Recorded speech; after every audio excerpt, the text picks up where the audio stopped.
Putin గారు ఈ 4 సంవత్సరాల నుంచి 3.5 అని చెప్పొచ్చు ఇప్పుడు యుక్రెయిన్ వార్ తర్వాత బయటికి ఎక్కువ రాలేదు. ఒకటి ఆయన మీద పెట్టిన శాంక్షన్స్, ఒకటి ఆయన మీద ఉన్న అరెస్ట్ వారెంట్లు, ఇంటర్నేషనల్ కోర్ట్ ఆఫ్ జస్టిస్, వీళ్ళందరూ. అది కాకుండా చాలా మటుకు ఇట్లాంటి శాంక్షన్స్ కాకుండా కూడా ఒక ఇమేజ్ బిల్డింగ్లో ఆయన బయటకు వెళ్ళలేకపోతున్నాడు. యూరోప్ కానీ యూఎస్కి వెళ్ళడం కానీ, చైనాకి వెళ్ళేది ఎస్సీఓ సమిట్కి వెళ్ళారు కానీ అది లోకల్ విజిట్ లాగా ఉంటుంది అన్నమాట. సో పుటిన్ విజిట్ భారతదేశానికి ఎందుకు వచ్చారంటే, ఒకటి ఆప్టిక్స్, అంటే మనం ఎప్పుడు ఉంటాం ఫోటో ఆప్టిక్స్ అంటాం. ఇక్కడ వచ్చిన దాన్ని చూడండి ఎంత ఎక్సైట్మెంట్ క్రియేట్ చేస్తుంది, ఎంత టెన్షన్ క్రియేట్ చేస్తుంది అమెరికాకి, వీళ్ళేం చేస్తున్నారు, వీళ్ళేం మాట్లాడుతున్నారు అని. కానీ మేము ఆ రోజు మనం చెప్పాము ఇది that be no major discussion అని చెప్పాము. కానీ చాలామంది మన దగ్గర ఉన్న మీడియా వాళ్ళు లేదు అది డిస్కస్ చేస్తారు, S-400 డిస్కస్ చేస్తారు, అది చేస్తారు అంటే నేను చెప్పాను అదే రోజు ఏం జరగదు. ఎందుకంటే మెయిన్గా వాసుదేవన్ గారు మనం గుర్తుపెట్టుకోవాలి, ఏదైనా పొలిటికల్ లీడర్ వచ్చినప్పుడు వాళ్ళు వచ్చే ముందే 3-4 నెలల ముందు నుంచి మాట్లాడుకుంటారు ఏం చేయబోతున్నాం అనేది. లాస్ట్ మినిట్ డిస్కషన్ ఏమి ఉండదు. కానీ మన వాళ్ళు అది కాదు, మన దగ్గర ఉన్న మీడియా వాళ్ళని చెప్పారంటే S-400 మాట్లాడతారు, SU-57 మాట్లాడతారు, అది ఇది అని చెప్పారు. కానీ ఏం జరగలేదు, మనకు తెలిసిందే. సరే ఇప్పుడు what are we going to do అనేది that's going to be good suggestion. ఒకటి ఒక ట్రేడ్ అగ్రిమెంట్ చేశారు. ఆ ట్రేడ్ అగ్రిమెంట్లో ఏంటంటే ఇప్పుడు మనకి మనకి వచ్చిన ప్రాబ్లం ఏంటనేది పుటిన్ చాలా బాగా తెలుసు, ఎక్కడి నుంచి వచ్చిందని కూడా.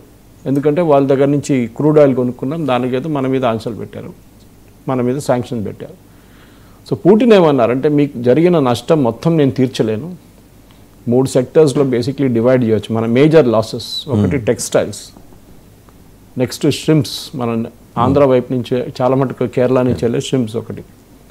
మూడోదేమో మన దగ్గర ఉన్న జెమ్స్ అండ్ జ్యువెలరీ ఉండొచ్చు, అగ్రికల్చర్ ప్రొడక్ట్స్ చాలా ఎక్కువ.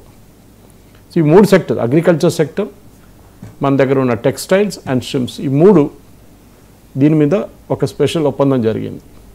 రష్యా ఏమన్నారంటే మన దగ్గర నుంచి మేము కొనుక్కుంటాం, చాలా కొనుక్కుంటాం, కానీ మనకి ఆ యుఎస్ లెవెల్కి మ్యాచ్ కాదు ఎప్పుడైనా కానీ. బికాస్ స్టిల్ ఏం చెప్పినా కానీ US is our biggest trading partner. మనం ఒక కొత్త అగ్రిమెంట్ సైన్ చేయబోతున్నాం, అది నడుస్తుంది, talks are going on with America about it.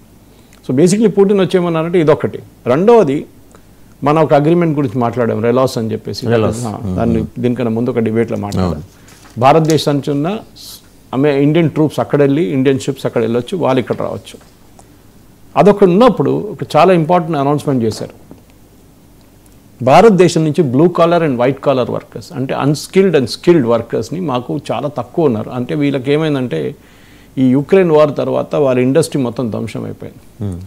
వాళ్ళ చాలా మటుకు సివిల్ కన్స్ట్రక్షన్ చాలా జరగాల్సి ఉంటుంది. ఇప్పుడు మీ యుక్రెయిన్ చూడండి ఎట్లా ఉంటుంది, గాజా ఎట్లా ఉంది చూడండి, ఒక సైడ్లో ఇజ్రాయెల్ ఏం చేశారు అక్కడ. గాజా కట్టాలంటే ఇంక 20 సంవత్సరాలు పడుతుందంట. సో ఆలోచించండి, that is going to be the kind of thing that is going to happen with Gaza. అదే టైంలో ఇక్కడ యుక్రెయిన్ కానీ రష్యా వైపు కట్టేటప్పుడు చాలా మ్యాన్ పవర్ కావాలి. రష్యా దగ్గర లేరు, స్కిల్ లేరు, అన్స్కిల్ కూడా లేరు. Militarily they may be very powerful nation. అంటే బహుశా వాళ్ళు ఫోకస్ అంతా మిలిటరీ మీద పెట్టుంటారు. అంతే, 1.5 మిలియన్ సోల్జర్స్ ఉన్నారు వాళ్ళ దగ్గర. వార్ మొదలైనప్పుడు 800,000 ఉండేవి. అది చూడండి ఎట్లా పెరిగిందని. So now they going to increase it further అన్నమాట. సో ఈ దానికోసం వాళ్ళు అక్కడ కాన్సన్ట్రేట్ చేస్తున్నప్పుడు ఇటువైపు, ఎందుకంటే ఈ వారు పాసిబ్లీ నెక్స్ట్ ఏప్రిల్ మేలో ఎండ్ అయిపోతుంది, జూన్ దాకా వెళ్ళొచ్చు. దానికోసం రీకన్స్ట్రక్షన్కి మనుషులు కావాలి. దానికోసం ఒక ఒప్పందం చేసి, మీరు గుర్తుంటుంది వాసుదేవన్ గారు, ఇదే అగ్రిమెంట్, ఇట్లానే అగ్రిమెంట్ ఇజ్రాయెల్ సైన్ చేశారు మనతో. ఈ కాన్ఫ్లిక్ట్ నడుస్తున్నప్పుడే చాలామంది మన దగ్గర ఉన్న స్పెషలీ వైట్ కాలర్ వర్కర్స్ వాళ్ళు ఇప్పుడు ఇజ్రాయెల్లో ఉన్నారు. అంటే అన్స్కిల్డ్, స్కిల్డ్, ఆ లెవెల్లో, not maximum skilled, IT professionals, medical professionals కాకుండా, ఫార్మా ప్రొఫెషనల్స్ కాకుండా వీళ్ళు అండ్ లోవర్ ఎండ్ కన్స్ట్రక్షన్ సైట్లో ఉన్న వాళ్ళకి పంపించారు చాలామంది. స్టేట్ గవర్నమెంట్స్ వాళ్ళకి స్పెషల్ ట్రైనింగ్ ఇచ్చి అక్కడ తీసుకెళ్లారు వాళ్ళు. ఇప్పుడు జరుగుతున్న డిస్కషన్లో ఈ 3 సెక్టర్స్ కవర్ చేస్తున్నారు. ఒప్పందం డిఫెన్స్ మీద ఏం జరగలేదు.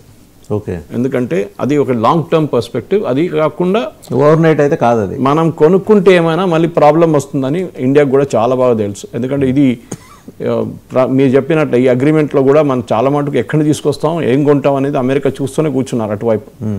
ప్రపంచ పోలీసు, మీరు చెప్తున్న వర్డ్ అది చాలా ఇంపార్టెంట్. సో ప్రపంచ పోలీసు పక్కన కూర్చొని చూస్తూనే ఉన్నారు ఏం చేస్తున్నాం మనం అని చెప్పేసి. సో డెఫినెట్గా ఇక్కడి నుంచి ముందుకు వెళ్తున్నాడు. ఎందుకంటే మీరు మాట్లాడినప్పుడు నేను looking at the real time things that are happening. Putin వెళ్ళిన తర్వాత అమెరికాలో కూడా చాలా మటుకు డిస్కషన్ నడుస్తుంది. Have you pushed India over the edge, అంటే మనం ఇండియాని చాలా పుష్ చేసేసాము మనం, దానికోసం రష్యా దగ్గరికి వెళ్ళిపోయారు వాళ్ళని చెప్పి యూఎస్లో కూడా ఒక డిస్కషన్ నడుస్తుంది. ఎందుకంటే మనం గుర్తు కూడా పెట్టుకోవాలి వాజవాన్ గారు, Trump is also in trouble. ఏదో ట్రంప్కి ప్రాబ్లం లేదు, ట్రంప్ బాగున్నాడు అంటే కాదు, Trump is also facing major issues at home. ఈ టైంలో ఇట్లాంటి ఒక డిస్కషన్ జరగడము, పుటిన్ ఇక్కడ రావడము, ఆ ఆప్టిక్స్ అమెరికాలో టెలివిజన్ ఛానల్స్ చాలా నడుస్తున్నాయి.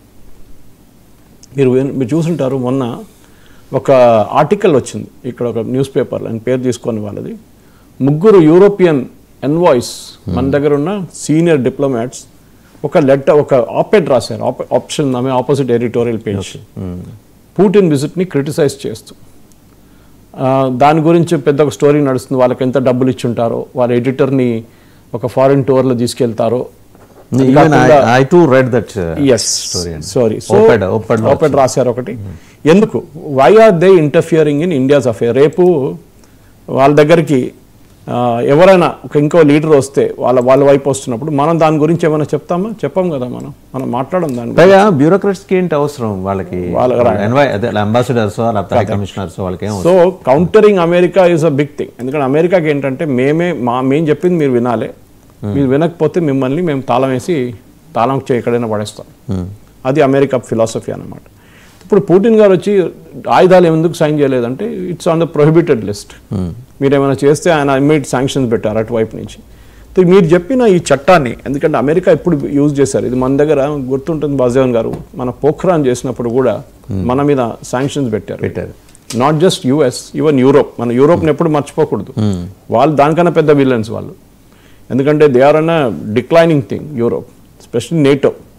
సో ఈ పర్టికులర్ చట్టం తీసుకొచ్చినప్పుడు కూడా దీనికన్నా ముందు దీన్ని ఎక్కడ ఉపయోగించారని మనం చూడాల్సింది. ఫస్ట్ ఆఫ్ ఆల్ ఇది రష్యా మీద ఒకటి యూజ్ చేశారు. ఈ మీరు చెప్తున్న countering America's adversaries through sanctions act, క్యాస్టా అని చెప్పి. This was actually passed long back.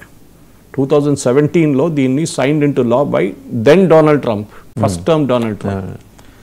So 2017లో ఈ చట్టం తీసుకొచ్చారు. లెజిస్లేటివ్ హిస్టరీ చెప్తున్నాను మీకు, ఎందుకంటే రష్యా గురించి అనమాట. కానీ 2017లో ఎక్కడ రష్యా యుక్రెయిన్ వార్ నడవట్లేదు కదా. ఈ రష్యా యుక్రెయిన్ వార్ 4 సంవత్సరాల నుంచి టెక్నికలీ మొదలైంది. అగైన్స్ 3 కంట్రీస్ కదా సార్ ఆ రోజు తీసుకొచ్చింది, Iran, Russia and North Korea. ఇరాన్తో వాళ్ళ పాత గొడవ నడుస్తుంది, మీకు తెలిసింది, అది దాంట్లో కొత్తదేం లేదు. So this was signed and particularly ఎందుకు చేశారంటే రష్యాని కౌంటర్ చేయడానికి అంటున్నారు. కానీ రష్యా వార్ తర్వాత జరిగిందా యుక్రెయిన్, మళ్ళీ ఇరాన్ అంటే మనం అర్థం చేసుకోవచ్చు. There was some issue regarding their nuclear capability, దాని గురించి IAEA డిస్కషన్ గురించి అంతా నడిచింది. సో కాస్టా requires the president to impose sanctions అనమాట. ఇట్లాంటి దేశాలు ఇట్లాంటి ప్రాబ్లం క్రియేట్ చేస్తే